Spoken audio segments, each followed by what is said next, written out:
sitting in my car crying ever since because I never have enough money. What happens when the woman who once embraced traditional marriage finally decided to walk away and start talking about what really happened behind closed doors? From the outside, the marriage may have looked perfect. She cooked, she cleaned, supported her husband, raised the children, and did everything she believed as a good wife was supposed to. But what happens when you are doing everything right and still feel like something is deeply wrong? Today, former child wives are opening up about the realities they experienced behind the scenes.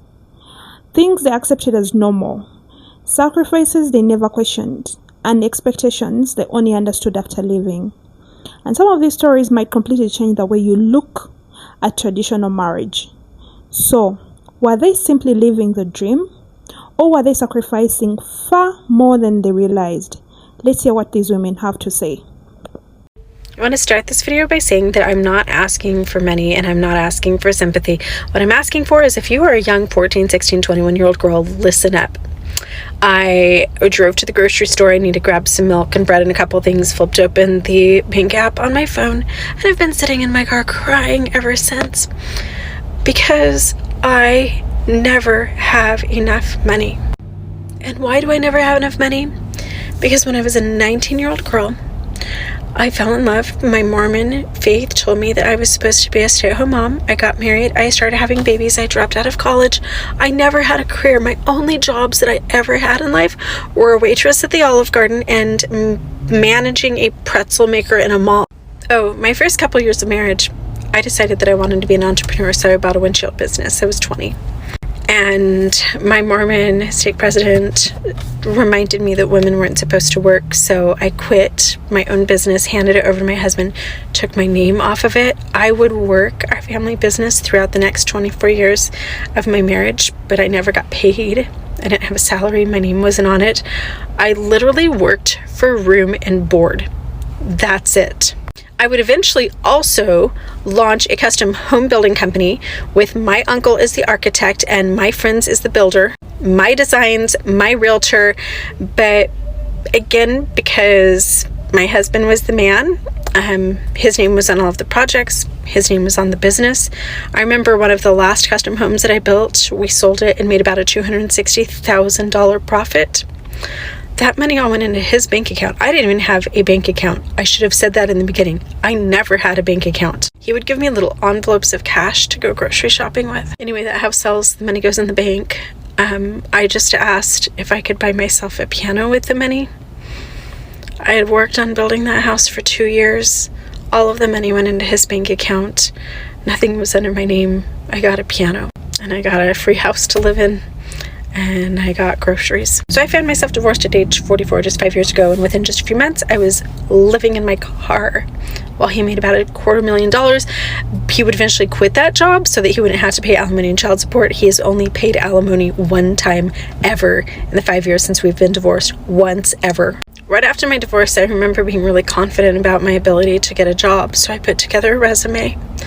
I remember one of the first interviews that I had as a management position for a windshield company, similar to the one that we had run. And the man actually laughing as he was interviewing me, like he was really sympathetic. He wasn't being a douchebag, but he was laughing. And he's like, so let me get this straight. You helped manage your family windshield business with your husband, but you were mostly a stay-at-home mom, and all you did was like the marketing and the hiring, firing, and some of the strategy for the business. But it became really apparent that I needed so many more skills to have any type of management job. I couldn't even work the basic computers. He told me in the interview, please don't apply for any more jobs like this. You are not qualified at all. You're not capable of doing this unless you go back to school and get your degree or get some different experience. And so I ended up, my first job after my divorce was $11 an hour, 4 hours a day, working as an assistant to a school teacher in an elementary school. I made $44 a day. For 24 years, I lived in $1 million homes. I vacationed all over the world. I spent my summers in Hawaii. I could buy myself $500 jeans, diamond tennis bracelets. We had boats and RVs and whatever I wanted. And it never bothered me once that my financial security was dependent on that man being in love with me. I never realized that him liking me or not liking me or finding me sexy or attractive or interesting determined whether or not my children could eat, whether or not I could buy myself a fucking jug of milk and a loaf of bread.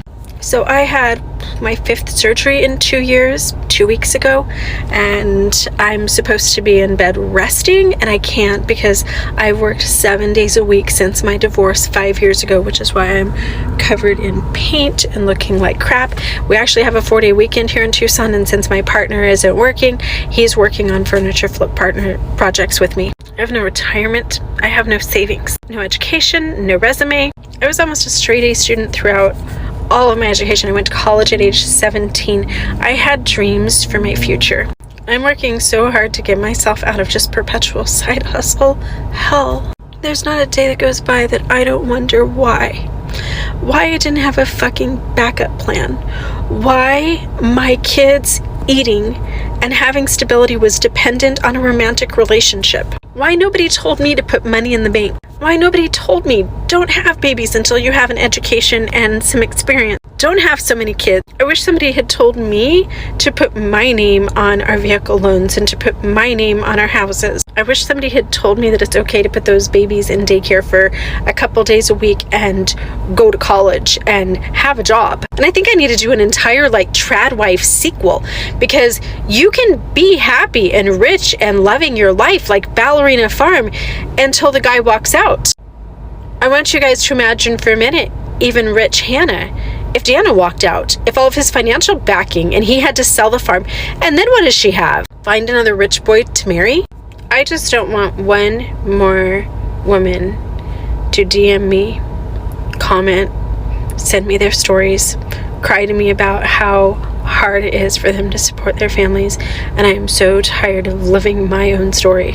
We have to make this stop. Raise your daughters to be financially independent. Focus on their futures and educations just as much as you focus on your sons. I wish that someone had done that for me. And this is where the conversation gets uncomfortable. For years, she believed she was doing exactly what she was supposed to do. She became a wife, became a mother, supported the family, contributed to the businesses, and put her own career on hold. But when that marriage ended, she discovered something she hadn't fully considered before.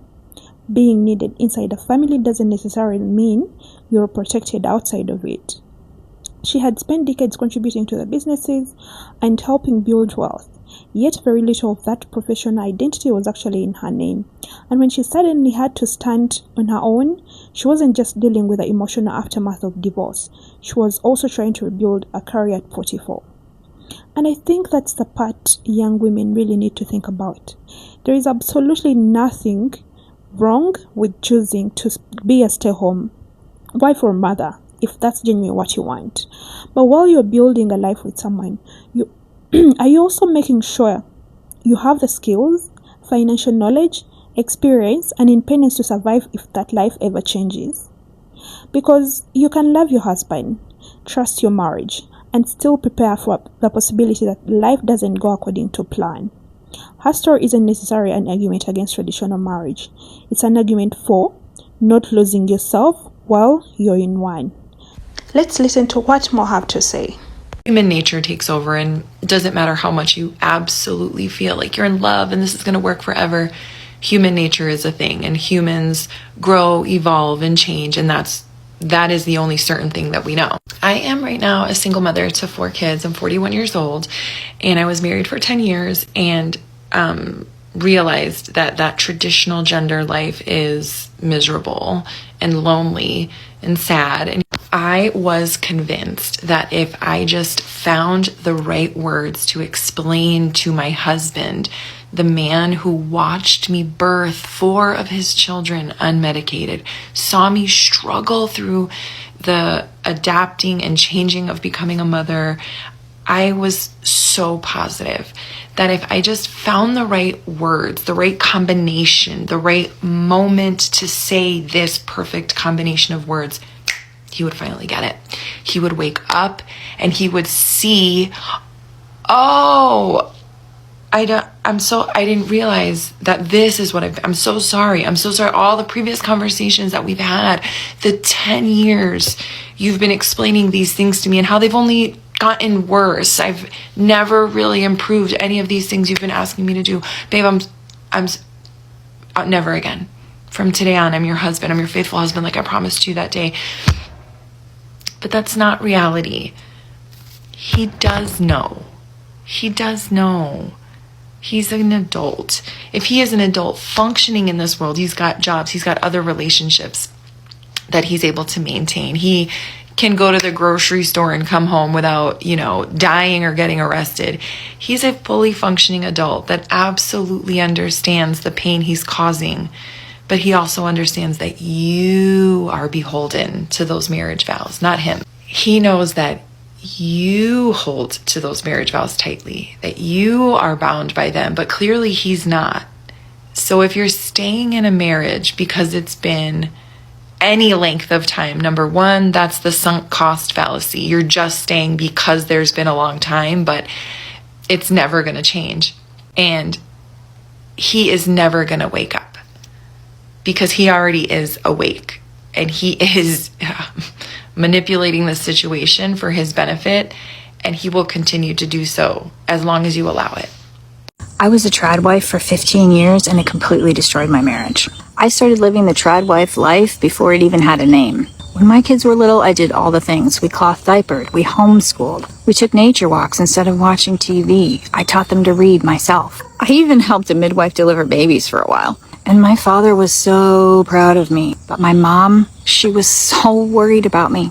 My mom already knew what I had to find out the hard way, that living a fantasy does not prepare you or your kids for reality. So yeah, I'm divorced now. I'm a single mom trying to make ends meet with very few marketable skills, because the fantasy can't last forever. And let me be clear, I wasn't doing it for the aesthetics. I didn't post about it on social media, and I didn't spend a lot of time trying to figure out traditional ways of doing things. I was just doing what I thought was right. And I have some great memories that I cherish. But the fantasy wasn't sustainable. COVID came along and forced my husband and I to recognize that once our shared project of raising children in a traditional way was over, we didn't have anything in common that would bring us into a future together. Even if you're not living the trad wife life, remember that sustainable relationships require you to think about your future together. What will you do when the kids are gone and it's just the two of you again? And much more importantly, what will you do to live a fulfilling life that doesn't revolve around serving other people? Your time and energy are so precious. So please reserve some of it for yourself. Life is long, my friend. Don't ever stop developing and growing just for you. I'll be back soon with more out of the ordinary relationship advice. What stands out to me after listening is that none of these women are necessarily saying that being a wife or staying home, raising children, or living a traditional lifestyle is automatically wrong. No. They are questioning what happens when that becomes your entire identity. Because children grow up, circumstances change, marriages change, and eventually you find yourself asking a question you never expected to ask. Who am I outside of being someone's wife and someone's mother? And that's especially important when one person is making most of the major decisions while the other is simply expected to follow. A marriage is supposed to be a partnership. So, even if a couple chooses traditional roles, should that mean one person stops developing their own voice, skills, ambitions, or the ability to make important decisions? And I think that's the real issue these women are telling us to look at. Maybe the problem isn't necessarily being a traditional wife. Maybe the problem is building a life where you have no life outside of being a wife. Because what happens when the children leave? What happens when your husband dies? God forbid. What happens when the marriage ends? What happens when the life you build together suddenly looks completely different? Those are the uncomfortable questions. But perhaps they are questions worth asking before you need answers. Let's get to listen to more. As a former trad wife, bird brain, pick-me woman, here's what happens once you get married. So in this lifestyle, you become a stay-at-home mom. And while the concept is great, you get to spend time with your children, you tend to the house and the finances are taken care of, in reality, that is not the case. What happens is after a couple of years, your husband will start to resent you and his children. He will weaponize everything against you, such as the fact that you don't bring in any income. He will dismiss all the work that you actually do and only focus on the money to make you feel bad. Men now more than ever want this lifestyle, okay? Because they know it's the only way to trap a woman. And you think if he gets the opportunity to cheat, he's not going to take it. Let's say you're in that position. What are you going to do? Do you have the money to leave him and start your life? No, because he controls the finances and you can do everything right, okay? You can look good, you can work hard, you can have as many kids as he wants, all right? The perfect woman, and it doesn't matter. And a lot of husbands will get jealous of their kids because for the first time in their life, they have to center someone other than themselves. And now their wife has to take care of someone other than him. You are screwed. You probably have to go back to a low-paying job. He gets to go and live his life, and you have to still take care of the children. It'll take you years to recover financially, and if you get child support, it is not that much, okay? Definitely not enough to have a good living. So my opinion is have your own money, even if you're married, okay? Have separate accounts. Where are they hiding the 47-year-old trad wives? That's what I want to know. That's what I think about every time I see one of these videos from like a 19 or 20-year-old talking about having no job and no degree and she loves it and it's amazing. Where are the trad wives that are my age, that are 47, that are 50? Why are they not out there espousing how amazing this lifestyle is? I think we know. I think other women my age probably know because we have been on this earth long enough to see what happens when you tie yourself for life to an ultra-conservative, ultra-misogynist movement. It does not end well. You end up destitute and divorced because you had no financial security, you had no job history, or you end up with a life that is not particularly appealing to young women on Instagram and TikTok and Pinterest. And I realize that sounds mean, and maybe it is mean, but I'm just trying to be realistic here. Like, there is a reason that conservatives are asking 19 and 20-year-olds to recruit other young women. They know if they put a video out with like the average middle-aged trad wife and showed what her life looks like day to day, what she gave up her rights for, what she gave up her freedom for, I do not think that most young women in this country would be so eager to sign. I'm 41 years old and I am a former trad wife. I was married at 20. I found out a week after I graduated high school that I was pregnant. My ex-husband and I got married the next fall when our oldest was 8 months old. And then we had 3 kids within 3.5 years by the time we were 24. He was always very controlling, but we had grown up in the church and we had actually met at church camp. So all of those things that I look back on that I complied to, I took part in, I perpetuated, were largely a part of my life growing up. The head of the household is the husband.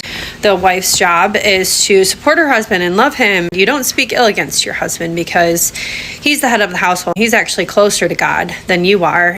It took me a really long time to slowly, very slowly deconstruct from that. But it took 19 years to finally call it quits for me. I started waking up in 2019. We had gone to marriage counseling with a pastor. He was a counselor. And I had stopped after about 6 months. I just kind of coasted for a bit. I just kind of sat there and observed him and started to really just take in his behavior and notice his patterns. Forward towards the end of 2022, I had done a counseling session with this same counselor, pastor, and I said, I think I'm dealing with abuse. His immediate response was, what do you mean? This is the man who knew about the financial control. He knew about all of the cheating. He knew that the same issues that we had been having since we had started going to him just continued to cycle.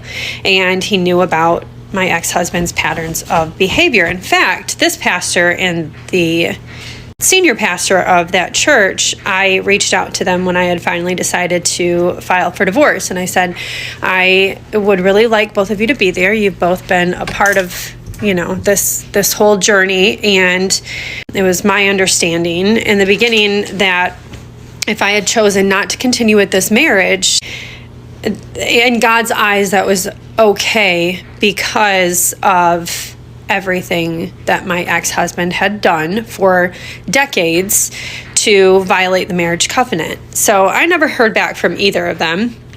I filed for divorce in January of 2024. And then my ex-husband proceeded to lock me out of the business that we built together. I had no access to money. I was locked out of our personal bank account, our personal joint bank account. It took months to get in front of the judge. The judge ordered him to pay me a certain amount every week. He did for 5 weeks and then he stopped.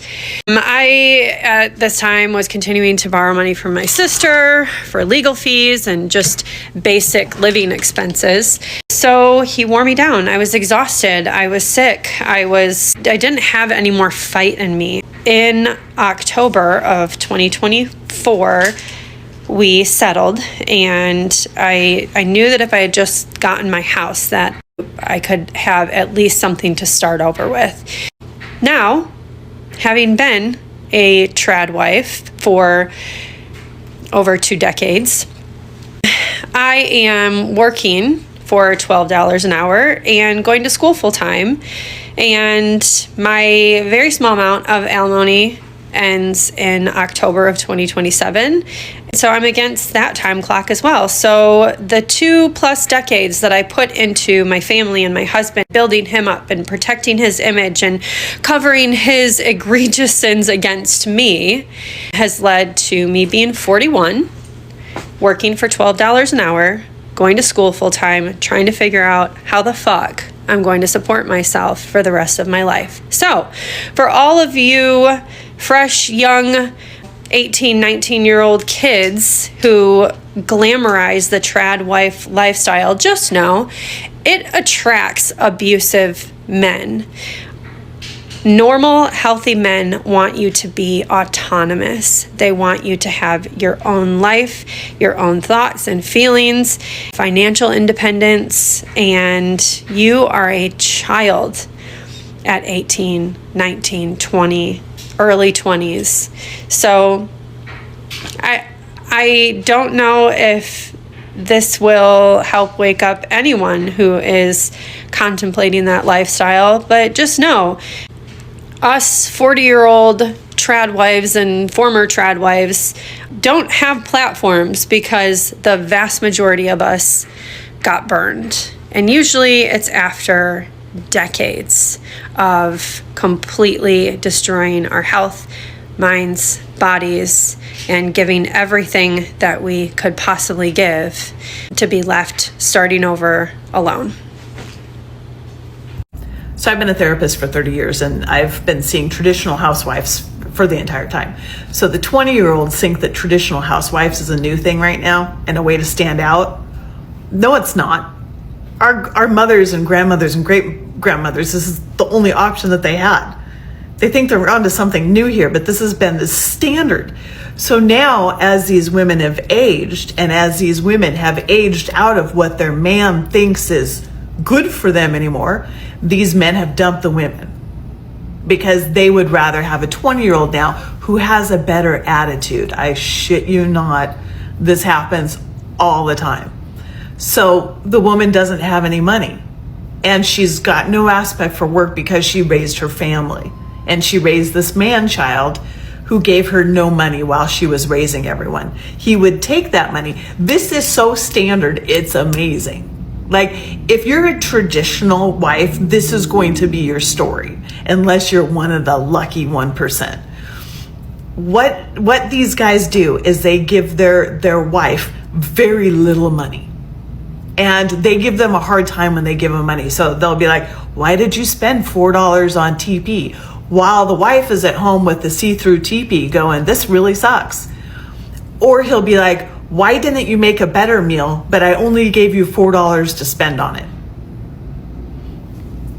He will have those expectations, and because he does not do it himself, those expectations will never meet with reality. And these women will literally live off of $200 a month, if even, and they will literally starve themselves to death. I have seen women get really skinny because they didn't have enough money that their man gave them, and they decided not to eat so their family could. While that man is at work going and paying for lunches with his coworkers, with other women, or with whatever. He is spending that money, just not on you, not on that traditional wife. And as that goes on, and as that stress of the two different lives are disproportionate, the traditional housewife will get tired of that, and she will bring it up to him. And he will fly into a temper tantrum. Like, really, honest to goodness. He will fly into a temper tantrum, and he will say, how dare you? How dare you say I'm doing anything with my money except for supporting you? I'm supporting you. What? Like, you just bought TP for $4. Are you kidding me? You are living the life of luxury.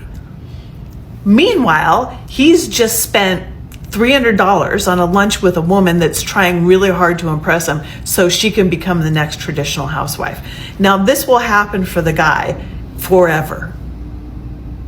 Like, as they age, they get better looking in our society. And that's for a reason. So they can keep the women at a high rotation rate, and they can keep this going on because they're the ones making the rules. I think a big part of why Trump was elected is it's a reverberation of the Me Too movement. The men went, oh my God, we cannot have women being equal. Are you kidding me? And so that whiplash came back hard. And they were like, we are going to make sure that women stay in their place. And now they are having corpses forced to stay alive to birth a baby. And then these young 20-year-old women are signing up instantly to become a traditional housewife, as if that's going to solve their problems. All they need is that one instance where they say, you know, I don't think this is very fair.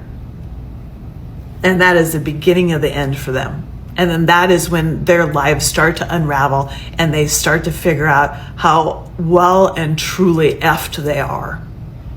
Because not only is the guy their enemy that they married, not only is he awful and the worst person in the world for her, she's going to find out that society has his back and not hers.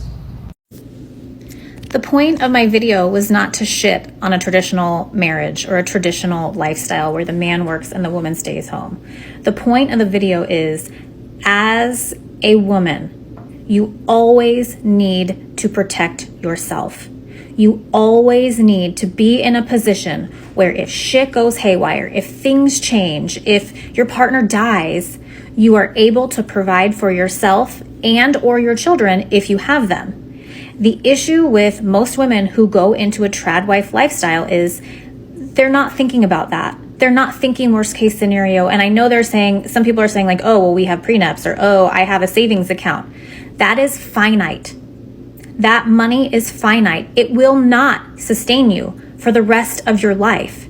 You need to have a backup plan, and that should be, in my mind, an education and some sort of work experience. After listening to what all these beautiful women had to say, I believe women have the ability to do it all.